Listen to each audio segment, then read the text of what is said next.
ഒരാശങ്കയും വേണ്ട. രാഹുലിനെതിരെ പരാതി ഉണ്ടെങ്കിൽ ധൈര്യമായി മുന്നോട്ട് വരാട്ടോ, എന്ത് സംരക്ഷണം വേണമെങ്കിലും നൽകാം. പറഞ്ഞത് കേരള മുഖ്യമന്ത്രി പിണറായി വിജയൻ തന്നെ. രാഹുൽ MLA സ്ഥാനം രാജിവെക്കണം, പിന്നല്ല തെളിവില്ലെങ്കിലും പരാതിയില്ലെങ്കിലും. ഒന്ന് പറഞ്ഞ് രണ്ടാം വാക്കിന് ഞങ്ങൾക്ക് രാജിവെക്കുക എന്നത് മാത്രമാണ് ഉന്നയിക്കാനുള്ളത്. നാട്ടിൽ എത്രമാത്രം ക്രിമിനൽ രീതികളാണ് വർദ്ധിച്ചു വരുന്നത് എന്നാണ് പിണറായി പറയുന്നത്. ഇതിനു മുൻപ് ഇത്തരത്തിലുള്ള പരാതികൾ മുഖ്യനെയോ മറ്റ് മന്ത്രിമാരെയോ തൊട്ട് തീണ്ടിയിട്ടില്ലെന്ന ഭാവത്തോടെയാണ് അദ്ദേഹത്തിന്റെ പ്രതികരണം. അല്ലെങ്കിലും സ്വന്തം കണ്ണിൽ കോലിരിക്കുമ്പോഴാണല്ലോ പലരും മറ്റുള്ളവരുടെ കണ്ണിലെ കരടും തപ്പിയിറങ്ങുക പതിവ്.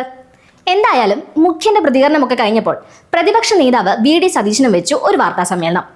മുഖ്യമന്ത്രി കോൺഗ്രസിനെ പഠിപ്പിക്കാൻ വരണ്ട എന്ന് സതീശൻ തീർത്തു പറഞ്ഞിട്ടുണ്ട്. മുഖ്യന്റെ ഉപദേശത്തിന് നന്ദിയും കരയറ്റാൻ അദ്ദേഹം മറന്നിട്ടില്ല കേട്ടോ. മുഖ്യൻ ആദ്യം കണ്ണാടി നോക്കണം. തനിക്കെതിരെ ഒരു വിരൽ നീട്ടുമ്പോൾ 4 എണ്ണം മുഖ്യമന്ത്രിക്ക് നേരെ തന്നെയാണെന്നാണ് സതീശൻ പറയുന്നത്. ഇപ്പോഴത്തെ മന്ത്രിമാരിൽ 2 പേരും പീഡന കേസുകളിൽ പ്രതിയാണ്. മുഖ്യമന്ത്രിയുടെ പഴയ പ്രിൻസിപ്പൽ സെക്രട്ടറി രാത്രി ആർക്കൊപ്പമാണെന്ന് സതീശൻ ചോദിക്കുന്നുമുണ്ട്. ലൈംഗിക അപവാദ കേസിൽപ്പെട്ടവരെ ഇത്രയേറെ സംരക്ഷിച്ച മുഖ്യമന്ത്രിയെ പോലെ ഒരാൾ രാജ്യത്തുണ്ടാവില്ല. ഹവാല, റിവേഴ്സ് ഹവാല ഇടപാടുകളിലൂടെ മന്ത്രിമാരുടെയും നേതാക്കന്മാരുടെയും ഉൾപ്പെടെ അക്കൗണ്ടിലേക്ക് പണം അയച്ച ആരോപണങ്ങളിലും നടപടി ഉണ്ടായിട്ടില്ല. പതിറ്റാണ്ടുകൾക്ക് മുമ്പുള്ള കേസെന്നാണ് പാർട്ടി സെക്രട്ടറി പറയുന്നത്. CPM-ലെ ഏറ്റവും സീനിയർ നേതാവ് പരാതി ഉന്നയിച്ച കേസിലെ പ്രതിയാകേണ്ടയാൾ പരാതി പോലീസിന് നൽകാതെ പാർട്ടി കോടതിയാക്കി മാറ്റുകയും ആളെ സംരക്ഷിച്ച് മുഖ്യമന്ത്രിയോടൊപ്പം നിർത്തുകയും ചെയ്തു.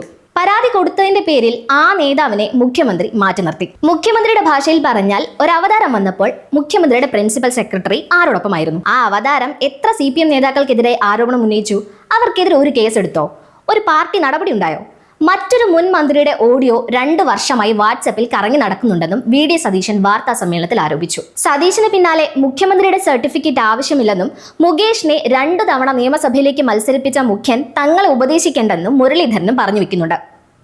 പരാതി ലഭിക്കാത്ത സാഹചര്യത്തിൽ പോലും ധാർമ്മികതയുടെ പേരിൽ പാർട്ടി മുഖം നോക്കാതെ രാഹുലിനെതിരെ നടപടിയെടുത്തിട്ടും ചിലരുടെ ബുദ്ധിമുട്ടുകൾക്ക് ഇതുവരെ വിരാമമായിട്ടില്ല.